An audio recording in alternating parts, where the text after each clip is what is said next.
careful with her, would you? And, pie. Thanks for saving me from the Chuck Norris marathon with the snack run, Karlee. No problem. Don't get me wrong. Sharing a motel room with him after a hunt is an awesome way to celebrate. But the man's choice in movies is iffy, even on a good day. What about mine? Digging into the law was not my idea of downtime after we cleaned out that nest. I'm coming back with nothing even remotely close to natural in it. Besides, you know I'm itching to take the wheel without your Mr. Backseat Driver and his comments. What? Someone's by the car. Of course. The one time he parks a mile away from the rooms. Really, Sandra? That's what you're going with for weapons? Well, Dean never uses them. Because throwing stars are as good of an idea as those films he makes you sit through. Oh, put the demon blade away. It's our old partner in crime. Hey, I guess you're wanting to tag along again? Well, come on in before Sam turns on the puppy dog eyes and makes me cave and bring him a salad, which I'm not going to do. I'm not a kale delivery system.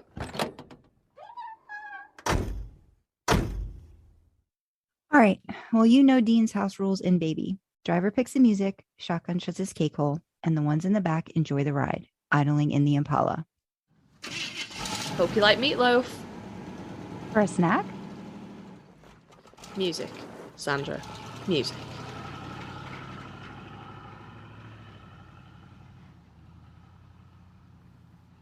Welcome to Idling in the Impala, a podcast by and for lovers of supernatural and the fan fiction it inspires. I'm Sandra. I'm writing solo just for the introduction. We're getting right back into part 2 of our interview with DandelionDreaming. Dee, I wanted to ask a little bit about when you're writing, are you getting a song inspiration first for a lot of these chapters, or are some of them where you write and then you get the song inspiration? Like, what comes first, or does it change up depending on when you're writing? Like with the Rookie series, there's a song that goes with each part, each scene, each chapter. Yeah, and that becomes a bit difficult. So once I'd set that rhythm for the series, I think it worked one way. It worked one way, and then I had some songs because I wanted to. One of the many things, having worked in film and photography, is the creative flow with that, and I really loved the cinematography, the set design, the lighting, but also the way that the music was used in the show, which was a recurring theme. And so then I was like, well, if I'm going to write this and I'm going to follow like it was an episode or intermingle it with canon, then I want to put music that, like, each episode would have a music. So each chapter has music. And I wanted to keep it within the realms of, but I didn't want to be hampered by, the show kind of got quite stuck in just a really small niche kind of music, which I don't think that Dean actually would have been. Dean's so, like, he certainly, that would have been his favorite, I no doubt. I'm not speculating on that, but I think just by being the sponge in the world that he is, because he's always, his culture references are always spot on for someone who wouldn't have had much time to watch TV or know the things that he supposedly knows. So to that end, he would have listened to a broader range of music. So that gave me the ability to bring in things like When Doves Cry with Prince, which, and I think Dean would shrug his shoulders and go, well, it's a classic and it was playing when I was a kid. Like, he'd have a respect for that rather than it's not in his favorite genre, but he likes listening to old. And that's what I brought. And the two of them connect on the fact that they just like listening to radio stations that play older music, which then gave me the broader depth of picking songs, because otherwise it would have been very limited. And I wanted them to fit with, so I wanted to kind of, I feel like the lyrics and the song set the tone for the chapter. So I wanted to keep doing that, and that got trickier and trickier as we went on, which is why it's hilarious, some of the chapters. So Hunter in Training, the chapters are fairly succinct and not too long. But by the time you get to like Tulsa and Home, you've got these epic chapters because, the song has like, it's got to fit the song and then the story. So then the chapter becomes super long, but that's all right. I enjoy, especially if I'm reading, like there's a couple, like I follow Small and Grumpy, and I love their writing, but they such short chapters, and I'm like, oh, come on. To be fair, they post regularly though, which is when you're going to get it, which is more reassuring than you get an epic chapter and then someone disappears for 3 months. So swings and roundabouts, but yeah, it's certainly, when I would think about what was happening in a chapter, they just go together. Again, how my brain works, they just go together. So when I was thinking about the argument in Home, Romeo and the split, Romeo and Juliet by Dire Straits just popped in my head, which is one of, I love that song. Yes. But I love all the songs, actually. All the songs I used, I love. I didn't use a song that I didn't like. And then when I was thinking of, so the chapter with Charlie, which I know you love, and I do. I love that one. Little Red Corvette, right? So that was an interesting one because I think they had another song for that, but the reason I switched out, and again, it's not really in keeping with the rocky vibe of the others, but it's Prince, and Prince is cool. It was, and it's just so, I feel like it's Charlie as well. Like, just this idea that she's this little red Corvette that's baby, baby, you're much too fast. And she's just sassy and sexy. And she shows up and like does her sassy, sexy thing and then leaves again because she's so cool. And I just thought, I just felt like Charlie is a little red Corvette. So yeah, that's why I picked that song. But yeah, and then and Close My Eyes Forever. I chose that because I love that song with Lita Ford and Ozzy Osbourne, but also I wanted to slightly deceive the reader into thinking, oh shit, like, do they die? Like, what's happened? Yeah.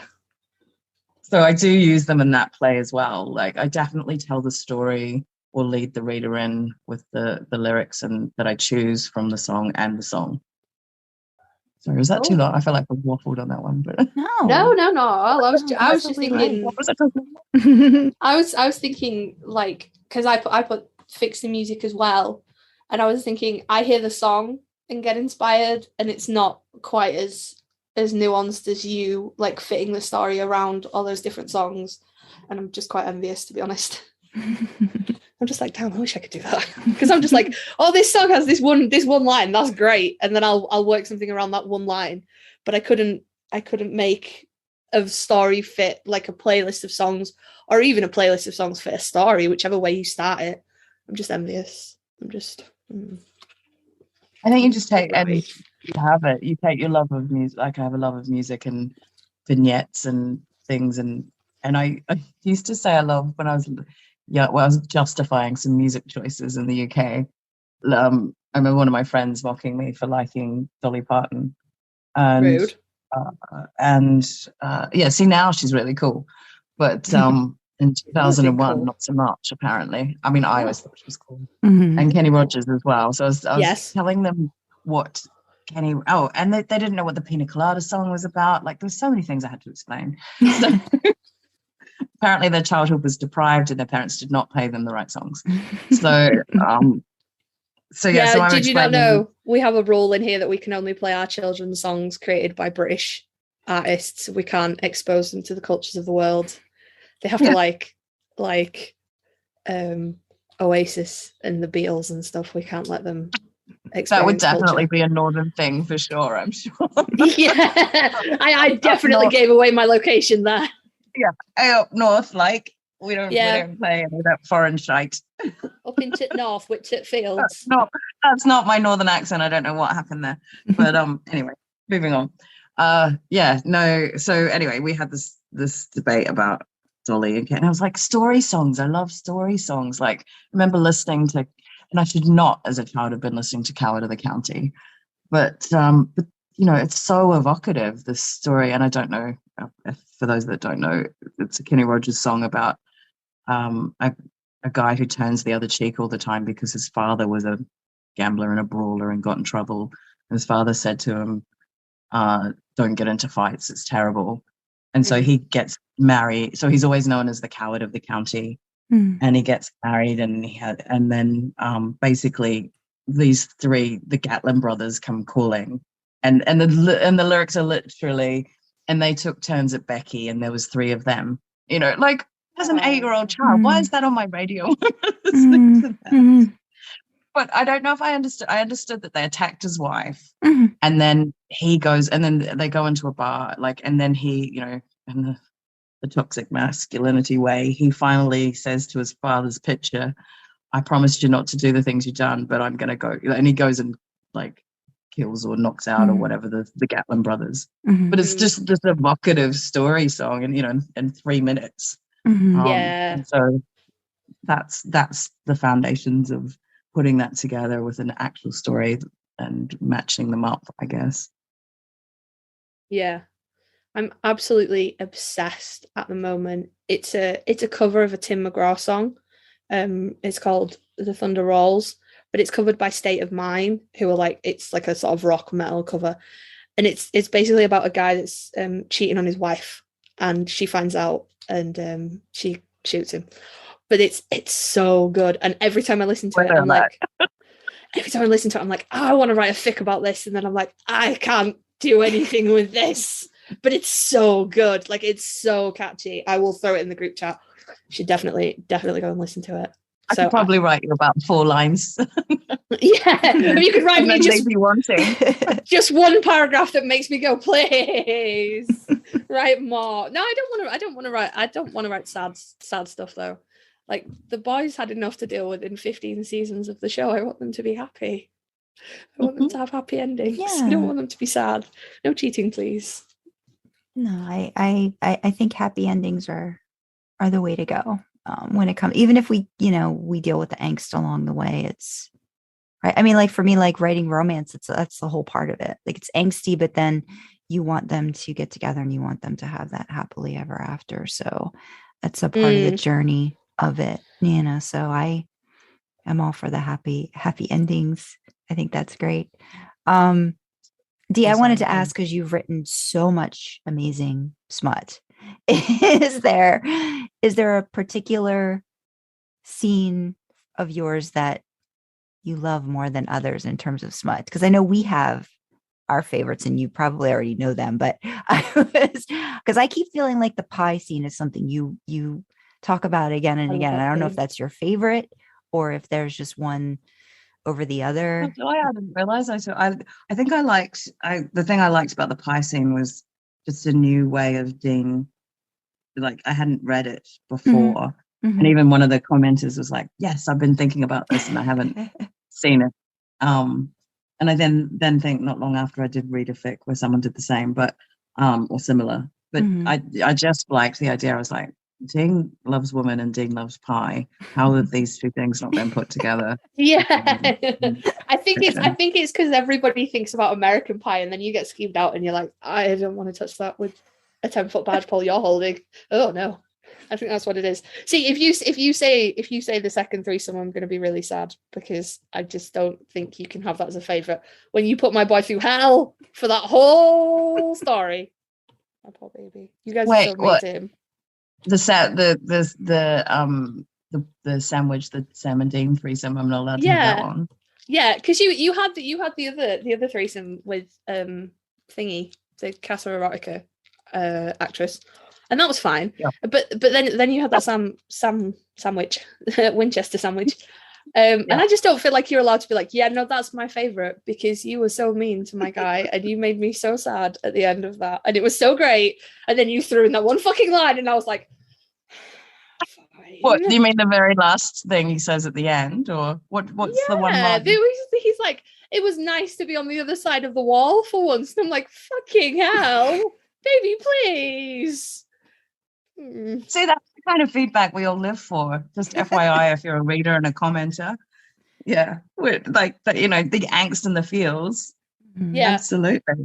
But it was, that's that heart moment, right, where you're just like, yeah, you really feel that. If, as a writer, you want the reader to be, God, I feel that. Yeah. We've all been on the, well, you know, and potentially we've all been on the other side of the wall, if not figuratively, if not literally, then figuratively, where you want to be there and you're imagining something that you can't have. Yeah, So, definitely. Definitely. And I do see, and I do, actually, I don't know if this is a segue or Freudian background, but I do think that for me, writing is a lot of like letting things go, or working through things, or helping the reader work through things to fix issues and challenges. And I've certainly had people, that's why I deep dived into the sexual abuse stuff and working through that and therapy and just giving the reader a chance to potentially go on that journey. And then, sexually, I guess. I don't know, though, if I have a favorite, because they're all quite fun. I have a list. I did, with the threesome, I wanted to go back, and I feel like I could have made it a longer. Same with when I was reading the pegging scene, I was like, I feel I could have made that longer. I should have made that longer. But, I tried to as well with smut not make it, and it is gratuitous because it's hot, but I also wanted to make it work as part of the plot as well. So even like the pie scene, that seduction. There's nothing worse than too many nearly, and then they don't. They can get a bit dry. And Hunter in Training is a little bit of that, but at least you get like a payoff in every chapter, so that you don't get. It takes you a little while to get to full sex, but you get something in every. And I like that build up of getting there with that. Maybe. I mean, I think that when they actually bang for the first time in Hunter in Training, that was pretty good. I love their first date. Actually, now that I'm thinking about it, I really loved the idea when I was like, what would be Dean's like ideal first date, or what would I love to do if it was me, like getting taken out by Dean? And I just, I love that idea of, going dancing with him and having him sing that song and take you out, like knock on your door, bring you flowers, all of that. That was nice. But I don't know. I'm trying to think. There's no smut that immediately jumps to mind. It's funny, some of the smut that people like, a few like yourself, Karlee, and a couple of other people have commented on the Charlie stuff and the other threesome. Well, that's the funny thing is because, as you know, I don't have any experience of sex with women, so I get a bit tentative. Obviously, I have to use my imagination, and so I'm like, really, was that good? Okay, cool. I hadn't found the series at the time of that scene, but I would have been very, very championing in the comments and very like, holy shit, this is awesome. Good lord, that was amazing. That's on my list. I have a whole list. I think Sandra does too. Sandra has a list for everything, though, to be fair. So for both of you, what were your favorites? I've told you this before, but it's one of the very early scenes in Hunter in Training where he gives her the task that she's got to save Sam from the demons, and then she just blatantly manipulates Dean with a blowjob into doing what she wants him to do, and that's like one of my favorite scenes. The scene with Charlie, pristine, always pristine. Yeah, that was mine. Oh yeah, that might be my favorite actually. Yeah. And then I've got the Sam Reader Dean threesome, because I mean, as much as it's sad, like I'm not going to turn down sex with Sam ever. And then I've got the pegging scene on there as well. The which scene? Pegging scene. Oh, the pegging. Yeah. With pristine, I guess it's because realizing how much to the role playing aspect of it, and how much Dean you feel like would be so into that aspect, like just role playing in general. I just feel like he would love all of that, and it's taboo, but it's so great, and it's just an awesome scene. I just love that one. And then the threesome with Susie, Dean, and the reader, again, like there's the amount of attention that you feel that Dean is still giving the reader through all of that, and how the connection is so strong. And I think they were virginized, and then they're, de-virginizing, and he's like the only one that's going, in there is that's where I'm going, and that's it. Nobody else gets that. I was like, that was a good that was really great. And I the being able to explore all of that, again, someone who's I have not had sex with a female, and it was awesome. I was like, okay, and just enjoying it, and not having the hang up, and seeing how much the reader wanted it. And again, like the consent part, right? How much the reader wanted it as much as Dean did. They weren't going to do anything that she didn't want. And I really loved that. At the end of the day, having Dean be respectful of his partner is something that I kind of cherish and I really want in my character. And I feel that that's Dean.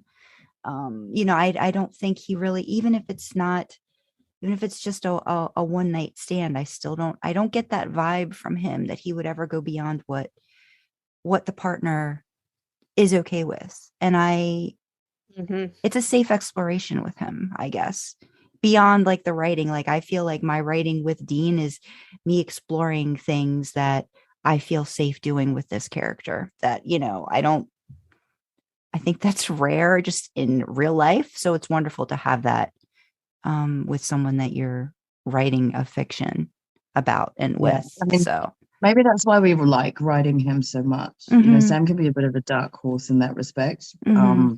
But I feel Dean is absolutely all about his partner's pleasure. That genuinely gets him off. I've been lucky enough to have a few partners along those lines, or at least respectful, or like they've all been respectful. But what I also, so that for me, that scene was a kind of what's the word? Like a display or an exploration. It wasn't an exploration. It was something that I discovered and evolved within myself, where I was usually, our society is very or used to be, certainly, if you sleep with somebody else or you have a threesome, you're cheating, and there's just all this drama and this impossibility that you could that having a threesome with someone could enrich your relationship, right? That's a very out there kind of view, and I certainly did not subscribe to it for most of my life, but I have evolved, and I think even more so with fan fiction, but I've evolved and come to understand that love and cherishing and respect and sharing your body can be done in a number of ways, and it doesn't, if it suits your morality, fine. If it doesn't, fine. But I've just kind of got a broader view now where I can appreciate that, and so I wanted to layer that into the story, that love can look like this also.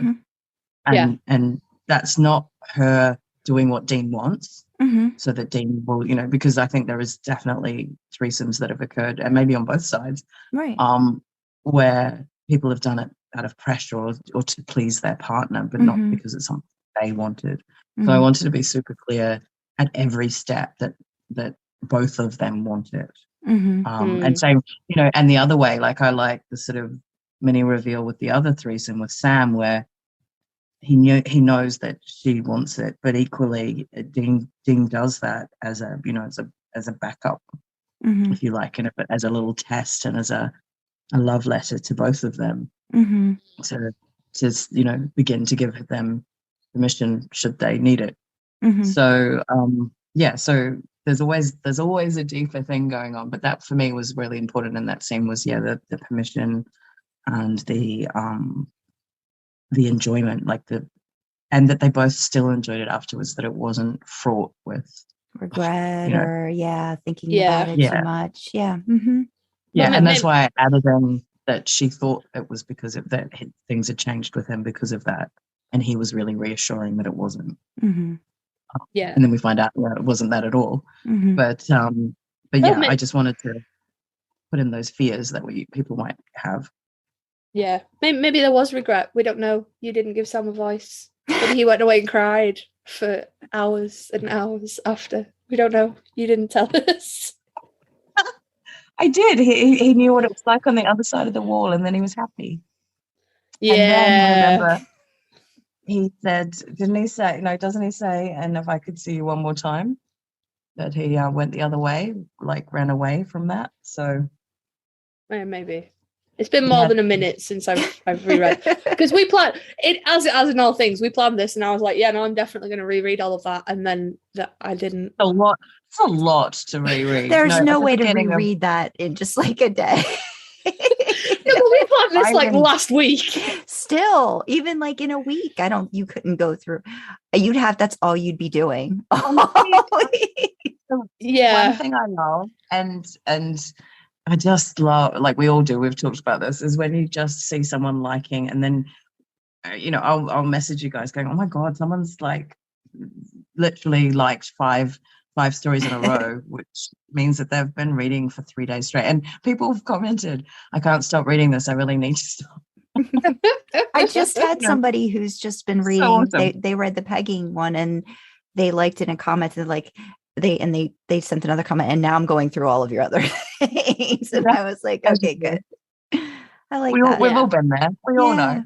Yeah. Oh yeah. Isn't that great? That's just when you find a writer and you're like, oh, please let them have written more. And then they have, and you're like, yes, this is awesome. Because now I have something else that, I can read and enjoy. Because it's hard, like sifting through. There's so much writing on AO3. Yeah. And when you really find an author that you enjoy, it's like just lovely little gifts that they have. They have other stories for you to dive into. I love that. Yeah, I did hear Winchester's Queen, bless her. She's like, she was one of my first commenters and like loyal supporters, and I absolutely adore her. And I did hear her say that she misses me. Yes. We all miss you. You need to come back to AO3 and, even if it's just those random paragraphs you write, just put them all in a document. I think you should. Just every little paragraph. Maybe we just need to start to like copy them and put them into a document. So we don't lose them. Yeah, maybe. Yeah, this is how we ensure she never posts them in the group chat again, because we're putting them in a document now. You wait. We're going to publish it under a pseudonym. Or just have them for reference, like, because I know that we try to like keep ideas about different stories, so it might be good just to have somewhere, just for archive purposes. I have with some, but I generally, I don't know, with my writing's been weird over the years. It's always been a bit like this, where I get, like for this, obviously I went drilled down and was all in, and then I don't know, life takes over or other things take over, and there are some real life writing projects that I'm trying to make happen again. But yeah, it is just one of those things for me. I get drawn to something and I deep dive into it, and I'm super curious, and I want to learn all about it, and I want to do all the things, and then something else snags my attention, and it's the reason I've had several careers. But yeah, so at the moment my attention is largely snagged by hopefully getting back to the other writing, which I won't go into in case it actually works and goes off.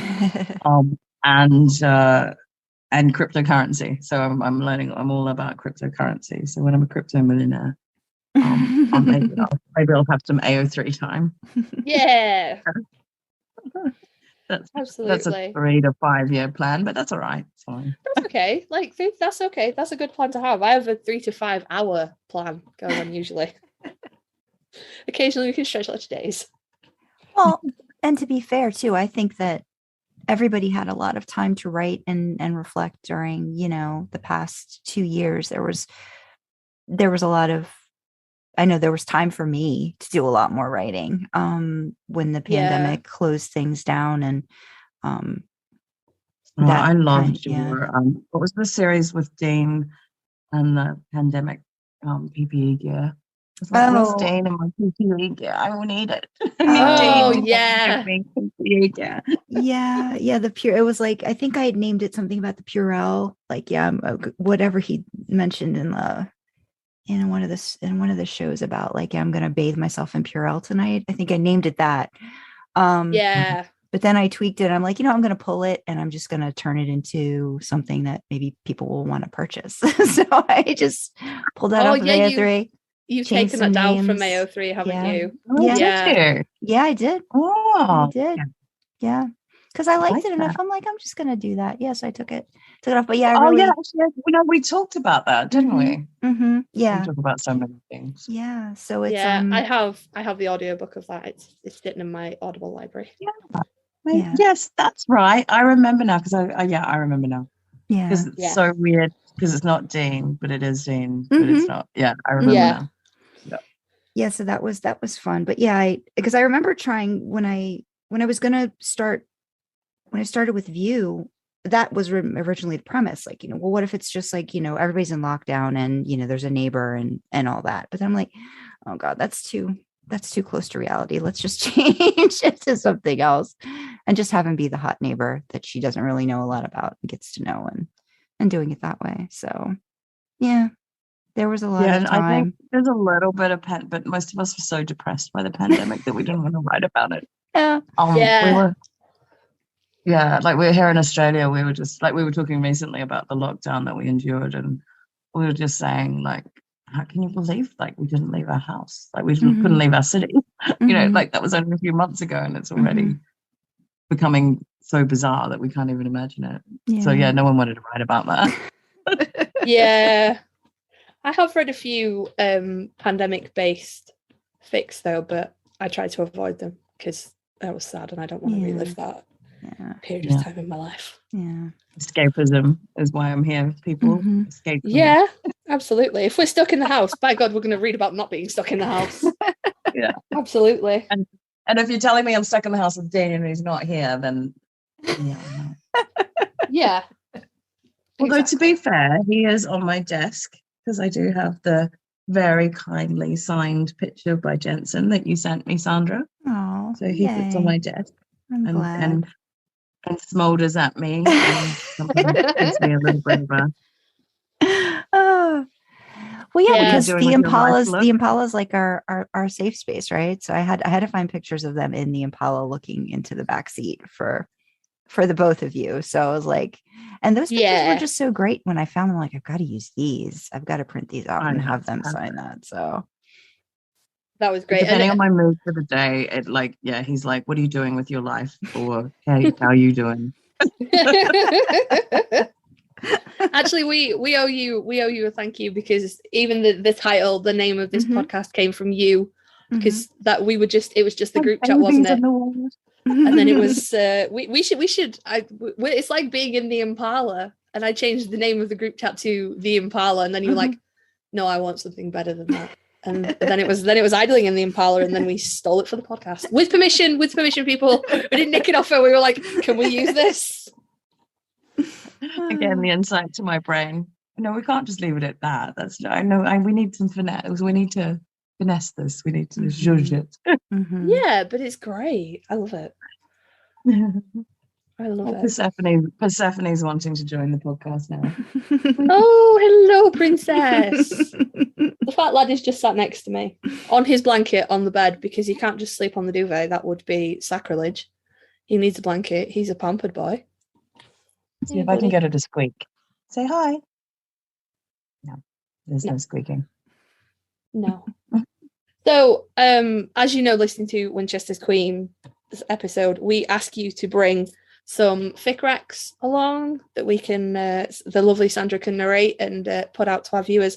So you came at me with 4, and then I was like, okay. Which we've mostly discussed. But it wasn't like 4 fics. It was like, here are 4 series I like. So could you narrow that down a little bit for us? Because you had our collab, which we've discussed, but I'm sure Sandra will be happy to grab an excerpt from one of them. Your series, If I Could See You One Last Time, My sub Dean stuff and Sandra's some sunny day. So could you narrow that down just a little bit? Or even if you don't want to narrow it down, tell us why you picked those particular ones. Okay. Sub Dean, I picked of yours because, and again, I picked the series because it's hot. How do you, like, there's no, how do you discern between the hotness is really, it's all equal hot. Don't skip one of them, read all of them. That's my advice. And I think it doesn't really matter where Sandra jumps in because it's going to be hot. Okay. I was rereading them going, yeah. Mm-hmm. Fair enough. And then Some Sunny Day, I think my favorite is the beginning where we're just getting to know, like, A View to a Winchester, because we're just getting to know Dean. And he's a bit mysterious at first because it's set, obviously, well, without the episode that shan't be named, it's post the end of Supernatural, and it's Dean getting into this new life. But he's quite mysterious because he's viewed by Julie, the neighbor, and so you're getting to know him all over again. But you're getting to know him without Sam, post Supernatural, and so I really liked that idea of it's still him, but I'm now seeing another side of him.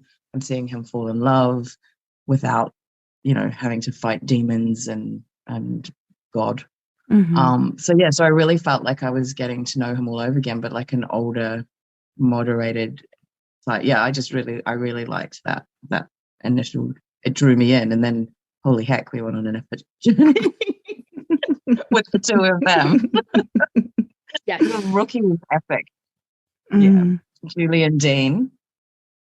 So I if I had to pick one, and then don't ask me to pick a scene from there. I have to read the whole thing all over again. Yeah, no. And then I guess if I could see you one more time, that first chapter really, like, I love where it gets nice after that, but there's just something about that first chapter and the song, like, I'm just looking at it now, but the lyrics, baby, this is from my heart. I don't know why we fell apart. I guess somehow there's been a trade, and all the promises we made. It'd be roses and wine if I could see you one more time. And I just feel like that is something that would slightly run through Dean's head when he was thinking about her. And so, and then, yeah, that whole build up of them and them being together and what he thought had happened. And you realize that you've read, 2 one-shots previously where that was going through his mind. And that was the thing that's keeping him up at night. And it's just, it's a gut punch. And so I love the responses to that. And the idea, the concept, God, it would kill him if he thought that he'd done that. So I just love taking the reader on that journey, like, oh, cool, they're going to get back together. This is going to be really nice. And then I just hit you with, like, something really awful. So # evil writer. Still, after all this time. But it's, I fix it. But yeah, and boy, do I fix it. I feel like we come back from that and then some. But yeah. And I love the comments as well, like everyone going, oh, this couldn't happen, or this is that was a really fun time for me to, it was ending the series, but it was such a fun. By then I had a bunch of followers and commenters, and everyone, I just was loving, like, everyone reading it, and I'd had it set for ages, so I knew where it was going. And so it was just enjoying, like, what do you think's going to happen next, guys? Yeah. # evil writer. And you're all like, yeah. Karlee feels we're having coffins every other day. It was honestly, it was like being on a freaking roller coaster home. And if I could see you one last time, was just like, ow, my feelings, just constantly. Every time I thought I knew what was happening, you'd be like, psych, nope, and just change it up on me. Like evil writer. So good though. Oh, actually, there was I've just remembered the Dancing in the Dark. There was a really sweet comment you made on that. And I can't remember. Oh, I'm gonna have to go look at it. Hang on. I would have to go look. Let me just. But it was I think it was one of our first big interactions, and I was just like, oh, it's so cute. Something about you and hubby, and I was just like, oh, it's so cute. I love that someone's doing that or thinking that or saying that. Yeah, I don't think I commented on Dancing in the Dark. I must have commented on something. Or maybe you commented on something else and referenced Dancing in the Dark. Maybe that's what it was. Yeah, 'Cause maybe you said, so. "Oh, I've gone back to that a few times, and I can't remember exactly why though. Oh yeah, no, because it's not there. Yeah. You would say, I do remember saying to you, oh, you should, dance with them or something, and you were like, we don't dance, or we're terrible dancers, or something like that, or he'd never Yeah. dance or something like that. Yeah, I do there was remember that. something- Yeah, and it was just one of those first interactions where I was just like, oh, well, somebody gets it. Oh. Yeah. That was a good one. No, I like that one. I'm just looking back through my comments now, and they're all like, "Can you please warn me that I need tissues, girl? Please, just warn me."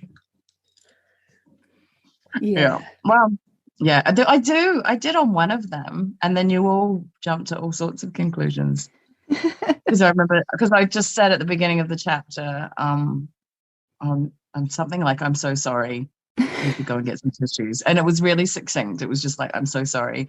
You should go and get some tissues," and everyone was like, what does this mean? Yeah. You were just, it's just a lot of emotions. It was a really emotive just series in general. And clearly, but I to pepper that, I guess it all sounds angsty, but hopefully there's, a lot of humor in there as well. Like it's not just angst and smart. I definitely tried to layer humor in there too. It's definitely, it does. It hits all the notes. It's just fabulous. Yeah, it's a great ride. It's all of those things, but you've got the dips and the valleys and the stuff, and it just keeps going. So yeah, I've gone through it just a little bit yesterday, and I was like, and reminding myself going through, all the different parts, and the growth too is just it's really great. The growth in Dean, the growth in the reader, all of that is, it's really lovely. So yay, I'm going to have a lot to pick from. Yeah, you're not busy for the next month, are you, Sandra, while you narrate all this stuff? I think even Perfect Day, I could probably read all of that because that's not that long. I could read all 3 parts probably. So maybe I'll do that too. It could be something at some point. And that would be nice, I guess, as a tribute to the idling and Impala, and I'd like to read that. That would be good. That would definitely be good. I'm just scrolling back up through Night Moves now. There are so many gifts in there. Oh yeah. Can you talk a little bit about your process for the gifts and everything, and because I know it can be extensive when you're putting them into the different scenes and how you I'm the queen of having good ideas and then berating myself afterwards. It's not always that easy, but the payoff's worth it, because once I get an idea, then it's got to be. And I think it was holistic. Like I wanted to be evocative with the music, and then gifts where they were appropriate. And that was a hard, it's a couple of years ago now, but that was a hard slog with finding not so much finding the gift. I would see when I'd have something in mind, or sometimes I'd write around it, and other times I'd just see one and I go, oh, that totally works. There were some favorites that I had, so I'm pretty sure that we got a shower scene because of Dean in the shower. Yeah, I found that one yesterday. I was like, oh, look at all these lovely and then by the time you get to sort of Night Moves and those 2 one-shots where there's a lot of them, that was just, let's put all the pretty in. But certainly earlier on, I would crop them, I would run them backwards, I would slow them down. There was lots and lots of, I'd either take an existing gift and amend it, make it slower, make it just to fit my purpose or the mood I was trying to get for the reader. So like in Hunter in Training in chapter 2, where he's in the like they're in the gym together and he's in the sweaty singlet top. Yes. That I had to work really hard on that because that's from the film. What's the film he did? Oh, the My Bloody Bloody Where's the Valentine. Mask? Yes, I think it's that one. And so and he's actually in a bathroom, which is sort of noticeable still, but I had to black out like the back corner of it, and I don't have great Photoshop skills or time, so I just literally dumped like a black square, which I'm now looking at going, ugh. But anyway, it was because I wanted it to. So I described, the training room as having white tiles and mirrors, Yeah. which I thought was fair because that's the bunker, right? So the bunker's got those subway tiles and things. And I did that so that I could put that GIF in there of him sweating and potentially on his knees looking up at you. So yeah, it does. So the process varied, but if I really liked a GIF and I wanted to put it in there, then I was all about making it work. I've got to say, sure. I've got to say, I had never noticed the black square in the corner of that GIF because there's a whole lot of Jensen on display there, and I ain't looking at the background. He's all sweaty. He's wearing a tank top. He's got those huge arms that he had for that movie that just didn't appear in Supernatural, but then came back for the boys. Rude. Maybe they did appear in Supernatural. No. If you go to the next chapter with the where he's in the shower, his shoulders are pretty big there. Shower gifts as well, isn't there? Just wasn't enough. They didn't show enough. You even get a Sam shower gift. Come on. Yeah, that's true. Yeah. That was.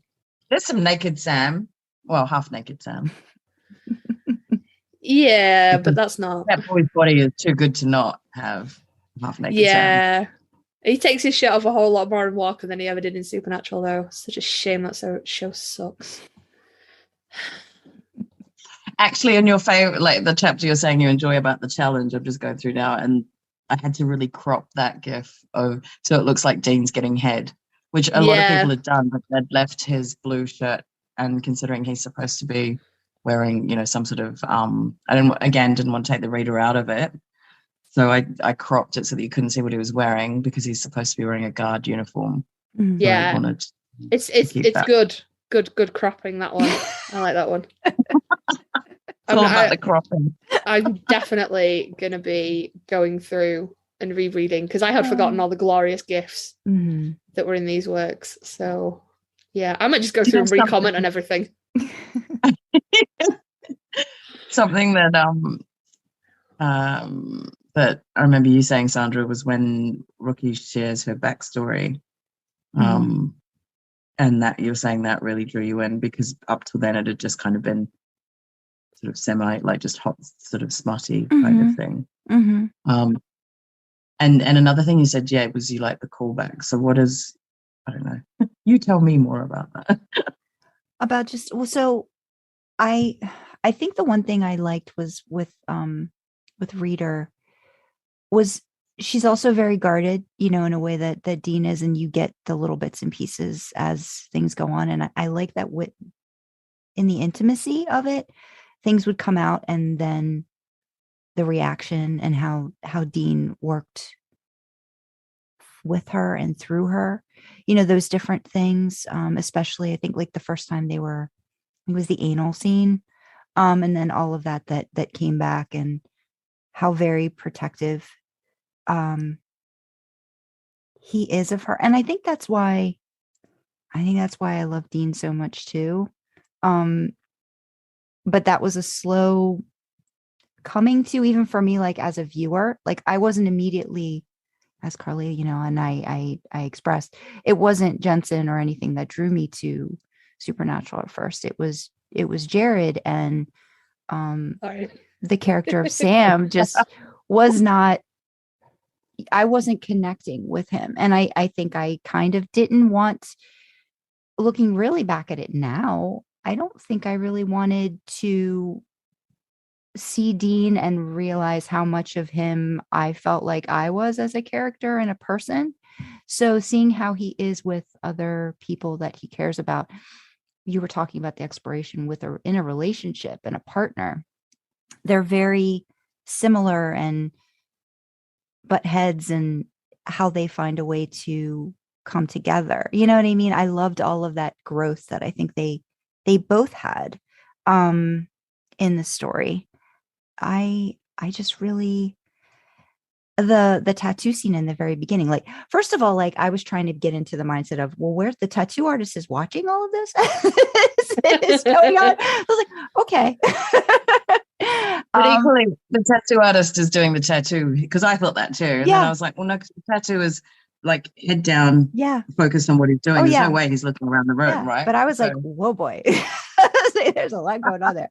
But yeah, just the way that they push each other, benefit each other, and then the struggle. I like all of that. Like, that's angsty, but it's what makes relationships so strong too. And I feel like that's what their bond, is. And she's so very independent, but yet still does need, and coming to that realization, that this is what she wants with Dean.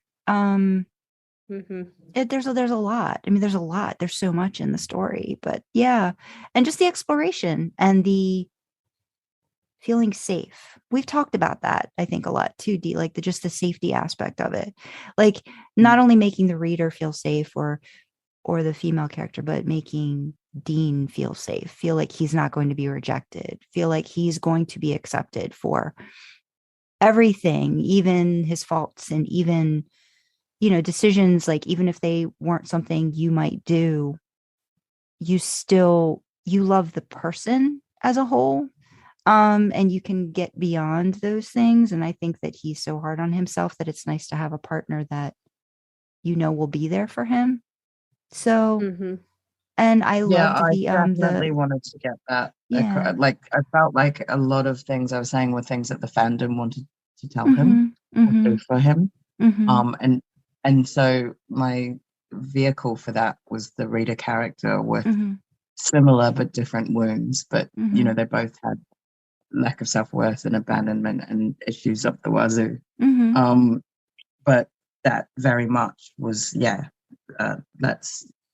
let's celebrate and acknowledge that, yes, like I really like that scene where it's like, yes, you've made mistakes, but that doesn't make you, that's not the sum of who you are. Because and there's a few things like that I sort of want just for the readers as well. Like, that's not, you can make mistakes, but that doesn't mean that you are those mistakes. It's not the sum of you. Yeah. And some people, the growth, it takes a lot longer. Like, Dean is not somebody that I think on the surface meeting you would necessarily, at least like when he was younger, the bravado and the armor, was very thick. And I think over the years, it chipped away, right? So I think seeing that over the 15 years and seeing it through your work, you see that how that gets chipped away and how he feels safer to show what he thinks are all of his faults and all of his mistakes. And Karlee and I have talked about this. Like, I think they both grew a lot over the seasons. I think Dean should have been given more chance to grow. Yes. Beyond. And I think if he'd been given the time, I think he would have, grown a lot more, and been more in touch with his feelings and how good his intentions are. And sometimes the intentions are what you need to go off of, not necessarily the actions, it's the intention, I feel, sometimes behind like what you're doing that's more important, and other people are going to see things differently. And he's just very hard on himself.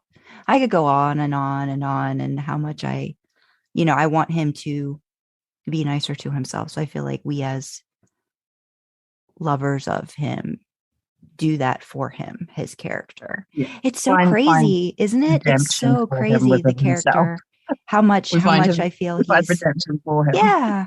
How much he's really like touched, I think really touched people, as a whole, his character. There's a lot to him that he doesn't give himself credit for. And again, I don't know, that's a combination of things. And sometimes the writers really mess it up. But I think in the end, I think the actors who portray them really care about them enough to want to see them have a good outcome, you know, both Jared and Jensen along the way. So yeah, no, there's too much to say. Cultural zeitgeist as well, like he is of his time, and when I look at it now, you know, and certainly there's younger viewers that don't understand that whole. They talk about the Han Solo, but it's, I don't know, it's Tom Cruise. It's this whole cheeky. It's what's his name?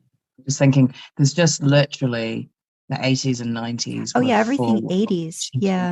Yeah, like it's all of that. It's all that. Yeah, like, you know, that idea of sexy macho guys that Dean was embodying that, you know. But it's a cultural, and then he taps into, you know, jokes about, like I said earlier, who knows how we knew all of the cultural jokes, but he, you know, does, and so he connects, and then that desire to save everyone and to not think you're good enough, because I think our society certainly drives and profits from your lack of self-love.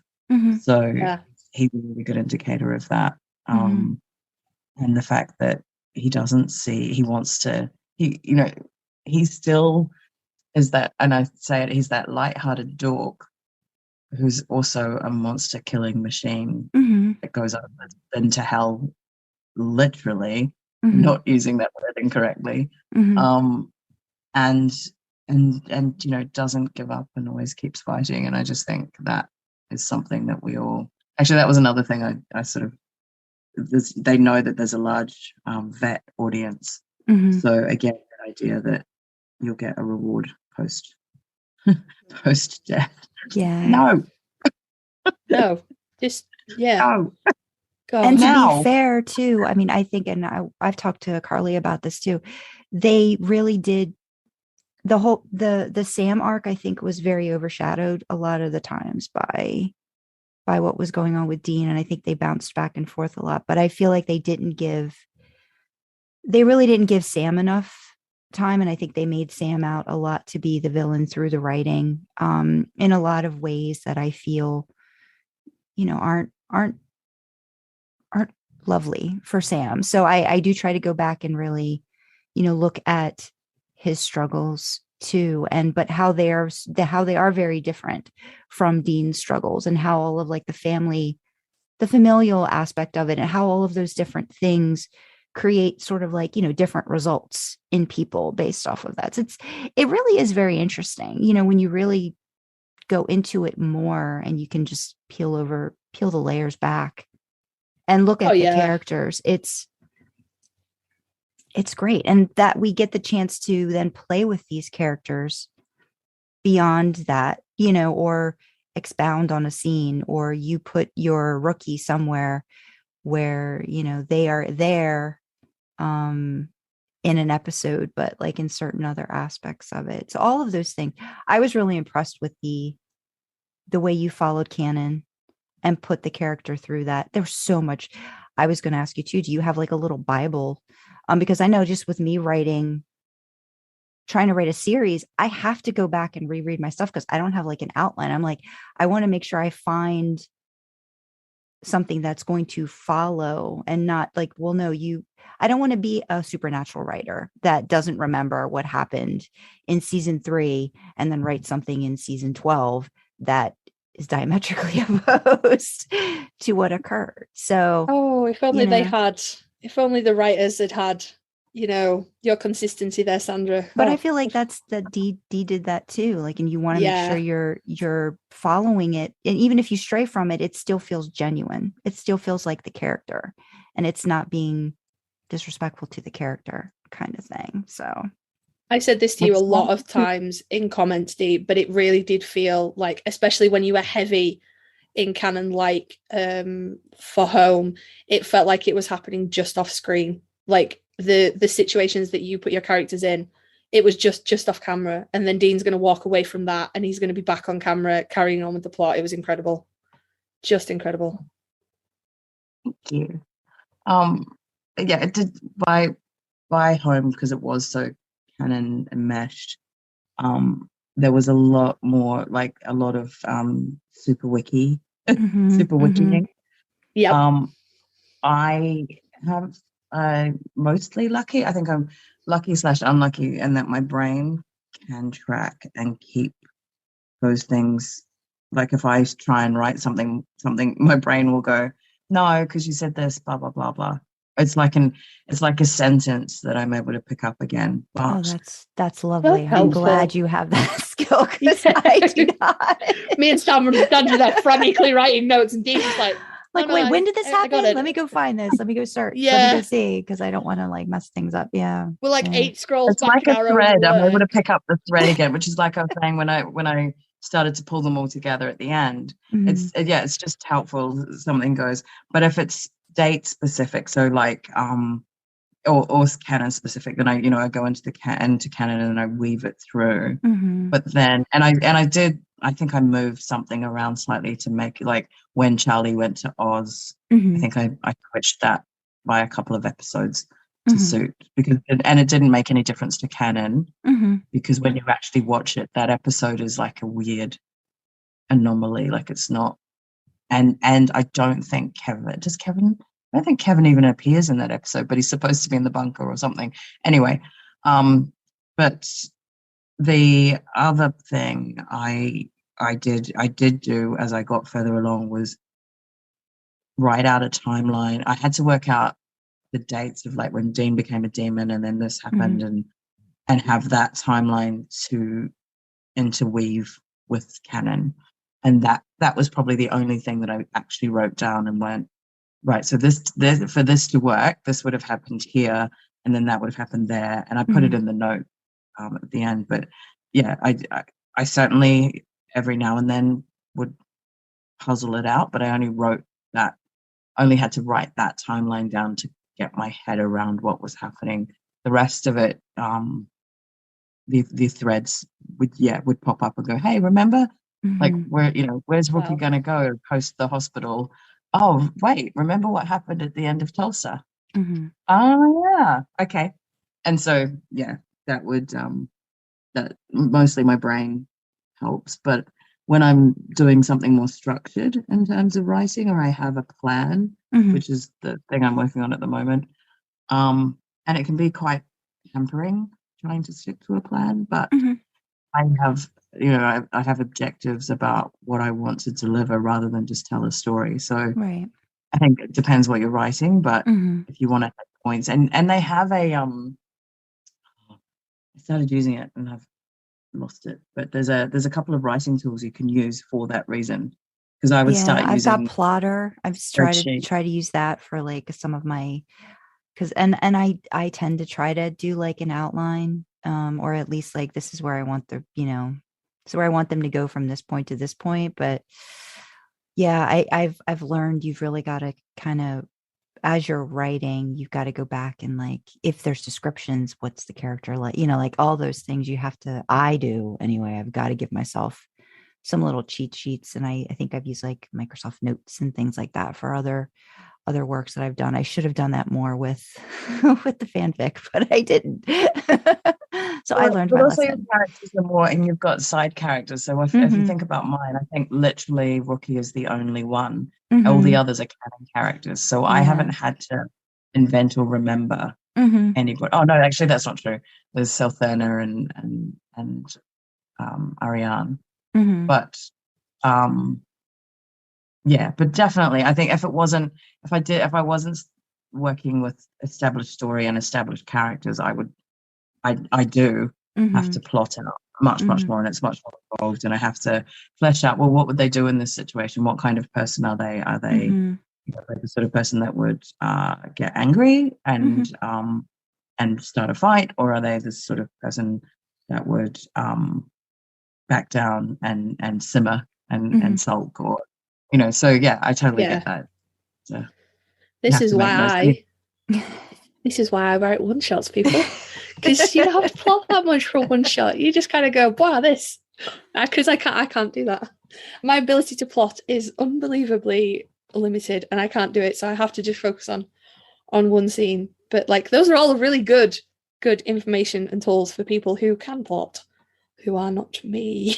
But being okay to realize that your characters, like you said, are they're sometimes going to surprise you, and then you have to be okay with letting them surprise you, and then see what journey they might try to take you on, and if that's something that makes sense at the time, or if they react in a completely different way than what you would expect. I love those moments when you're writing. They are frustrating because you're like, no, that's not what I wanted you to do. Why are you doing that? But then you get to work through those things and feel the motivation, the emotion, all of that stuff. So it's I love that stuff. I mean, I like it, when you write yourself into a corner, and I think the same when I was working as a stylist. When we would have budget cuts, some of my best costume designs and outfits came from having to reimagine something and being in a corner, and then you're like, oh wait, do this or this. So same when you write yourself into a corner, you're like, how is this gonna and sometimes it just needs to breathe, right? Sometimes you just need to step back and say, you know what, I'm just going to give myself time. I'm going to figure this out and just be okay with that. So yes, Karlee, you will get it done. You will get your project done. But it's when it comes to fruition and you get that aha moment, it's going to be the perfect time and the perfect way to get through it. We've talked about this before, but for me, and I think you two have a similar theory, or certainly agreed. It's like a song, and if a sentence or a turn, because sometimes I find with my writing anyway, it's flowing really well, and the melody's working, and you as a reader you're reading it and it's great, but if you hit a bum note, it throws you out of the story. And so I look for that flow, and as you know, I will go back and re-edit if I don't like the way the song sings. Leave it alone. I want reader to be taken along on a melody, and if you get dropped out of because of the wrong word or the wrong sentence or the wrong phrasing, and it drops you out, and also it kind of, I can't describe. It's almost like a feeling of, I don't know, like that's not really helpful, but it's just like when I read things sometimes of mine, I'll be, I've lost that. Like that was going really well, but then this sounds, what's the word? Like too self-aware.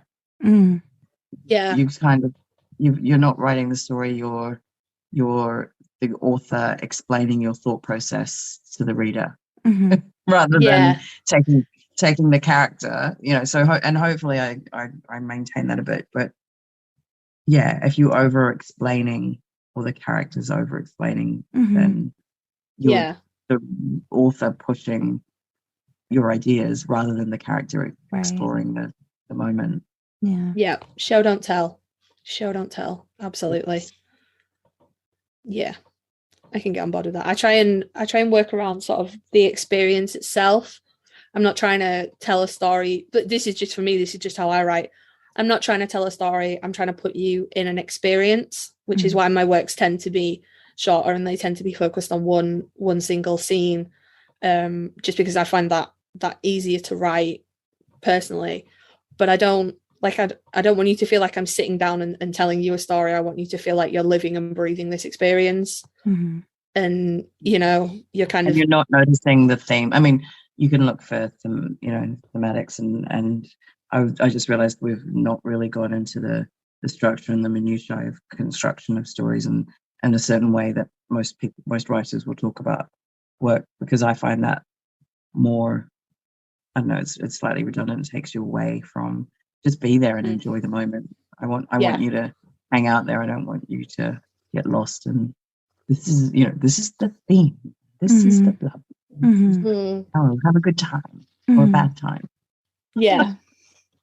I never want to I'm feel not- like maybe I'm it's going to crying. be dissected in an English class, and someone's going to be like, why did the author write that the curtains were blue? Because I don't fucking know. Because they were blue. I was looking at blue Can you imagine curtains. trying to dissect Rookie? Where would you even? Oh my god. Oh my god. Oh, the English teachers of the world would have a field day with that. Oh goodness. But yeah, Not even I a don't, therapist. yeah, I would not show a therapist my works. Just be like, hi, this. No. Well, lovelies, it's running on 10 o'clock my time, and I know it's late for It's for 5 you, minutes. Dave. I'm Cinderellaing. I've got a Cinderella out of here. So I Before it wanted, turns midnight. yeah, I wanted to thank you so much for coming on with us. Maybe, at some point we can expound again on something and have you back. But I'll definitely be taking one of those vignettes into a thing. Yeah, I'll be taking a stab at recording this stuff, because I'll have to figure out schedules and all that. But this was lovely. Thank you. That's so cool. Thank you so much for coming on. We, like I said to you when we were discussing this, listen to the episodes. We've been hyping you up for so long. We've been like, she's amazing. She's great. We're going to get her here when we invent a time machine, leave it with us. We'll get her eventually. So thank you so much for making time to come on and chat with us. It's been really, really You're most welcome. I'm sorry it took me this long, but equally, I guess it's nice to be hyped up. Yeah. It's not your fault. You live like in a weird time zone. We all do in comparison to each other. Yeah, it was just the Time Lords of the world were not working with us on this one when we were trying to manage. Figure out the Dean clone thing. So until we can figure that out, then I don't think we should have to worry about not being. I know. But I was going to say, we forgot. Well, no, we didn't forget, but there was grand plans for I Winchester, and then maybe we're just sad that it's not real. Although, again, with our friend Elon, shout out to Elon. Yeah, you should get on that. The AI. So while you're busy with your AI and your Sky, what's it? Sky, what's the one in the Matrix? What are they called? Sky something? Skynet. It's Terminator. Oh, okay. Skynet. Yeah. So while you're busy, Elon, building Skynet, could you also just throw us some Dean droids? Yeah. Failing that, a search button for Twitter DMs. That's all we're asking, my dude. Like, that'd be really nice. While you're busy ruining the platform for literally everybody that uses it, because we know that you are, could you please just a search button? So those of us that are going to jump ship, we can take all our shit with us before we go. Oh my goodness. Send me a droid and I won't jump off your ship, Elon. Yeah, you send me an I Winchester clone and I'll stick around no matter what you do. He can afford it. He can afford it. Definitely. Yeah. So Karlee, should we do our Karlee, should we do our outro? Yeah, we can do that. So Dee, do you want to tell the people, I mean, if you want to, of course. Yeah. You might not want to be found, but if you do, you tell the people where they can find you. You can find me on Twitter or TikTok. I don't do anything on TikTok except watch men chop wood. But a valid use of the platform. Actually. Although there is a great, and I can't give her a shout out because I can't fairly well remember her name. I think it's Alexandra. She does really good supernatural. I think I've sent you guys a couple of links. She does really good, and it's almost like reader insert videos, and so she's great on TikTok as well. But anyway, it's DandelionDreaming on AO3, and it's One Dandelion Dream on Twitter, I think. And we'll double check too, and we'll put it in the description. Yeah, too. we'll put links in the description as well, of course. Yeah, but definitely, I was just the shout out to I think Alexandra. She's so good. Like it's literally like watching, like you watch enough of them and you feel like she was on the show. Oh, is that like cool. One of the ones where the bunker, like Dean slams the door open and she's like in shock or whatever? Is it like that person? I think that one. That's exactly the one. Yeah. Got it. Okay. Yeah. Yes. Yeah. Yeah, I do like that. She does a whole, I think, because I haven't watched them all yet, but there's like 79, like her and Dean's love story from like when they're meeting, and they're literally 30-second vignette things, but she's got some excellent Photoshop skills or video shop skills. And so yeah, she puts herself into scenes with them and takes expressions or things that he said and makes it sound like something they're talking, like him being jealous and then her being jealous, and yeah, it's very good. Awesome. I'll have to have a look at that. Which is not the way to end. What fics are we talking about? Oh, TikTok. Yeah, but like you reference together. TikTok, it all comes together in the end. We like to shout people out, so it's all good. Yeah, check out this person on TikTok. We will probably try and include a link. Sorry, Sandra. I'll let me make a note. So honestly, people, I'm not joking when I say Sandra does everything. I do nothing, and this is you help me. You help me actually have a podcast. That's what's important. It would just be me all by myself. So I appreciate it. Yeah. So this has been lovely. You lovely people, and I will definitely be back. I good luck editing this. It's like 2.5 hours. I don't know what we may have to split it up. It just may be one it might of have those things. to be a two-parter. Yeah. That'll be exciting. Yeah, that's good. Next week. She's good. She finds the right places to split and stuff, and then we just split it over like a couple of days. So like Tuesday and Thursday. Provocative. I'm disappointed, and that's why I have to save that up for next time. We can do that another time.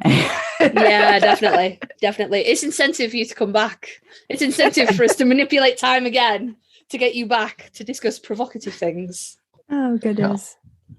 Absolutely. You want to do your clusterfuck of I'll do that. Links, Sandra? Yeah, as to where you can find us. So for Idling in the Impala, you can find us if you want to email us at idlingintheimpala@gmail.com. On Twitter, we're idling in the letter D Impala. And if you want to reach out to me in particular on Twitter, I am skylewrites, SKYLEWRITES. On AO3, I am Drasna. And if you want to find my website with some of my original fiction, you can go to sandrakyle.com. This woman makes lists on lists, and that is her online presence. Yeah, come on, all over the place. I know. I don't understand branding. I'm getting there. I'll get there eventually. You're gonna have to change one of the things. You're gonna have to change your AO3 name to be in line with your Twitter and your original fiction stuff. I'll figure it out. It may just be a whole redo. Yeah, we'll figure it out. Oh no, don't do that. I've just learned this one. Come on now. I'll have to put a post-it note up. It'll be a thing. Okay, so you can have more than one personality. You're right. Yeah, that's true. That's true. She's like the Eminem and Slim Shady, right? Yeah. That's probably a more relevant reference. But sorry, young people. Oh, that's depressing. I understood that reference, and I'm officially not young people now. Sad face. I'm 25. I remember being 25. I remember being 25. Jesus Christ, all those years ago. But yeah, if you want to get in touch with me, I am Karlee Karma everywhere. So however you think that might be spelled, it's probably not. So it's K for Kilo, A for Alpha, R for Romeo, L for Lima, E for Echo, E for Echo, and Karma as you would spell it normally. I'm AO3 and Twitter under that name. Same profile picture in both places in case you think, hey, I wonder if there's two people with a weird name. Probably not. It's probably just me. So reach out to us. Go read Rookie, 100%. If you take nothing else away from this podcast, go and read Rookie. It's the best thing you'll read this year. I guarantee it. And like next year as well, probably, because you'll go back. We've all gone back. We all go, oh, that was great. I'm done with that. And then a few months down the line, you're like, but I could read it again now. So yes, again, thank you so much for coming on, Dee. It's been so great to talk to you. Really, really appreciate it. Come back soon. If 3 different types of pie can't tear him away from the television, nothing will. God, I hope the movie's done by now. All I know is I am deserving of some hair care tonight. By hair care, you mean running your fingers all through Sam's? Absolutely.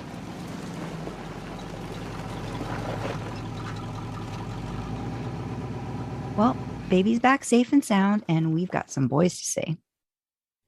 Thanks for coming along for the ride. Who knows? Maybe next time we'll give you the keys to take her for a spin.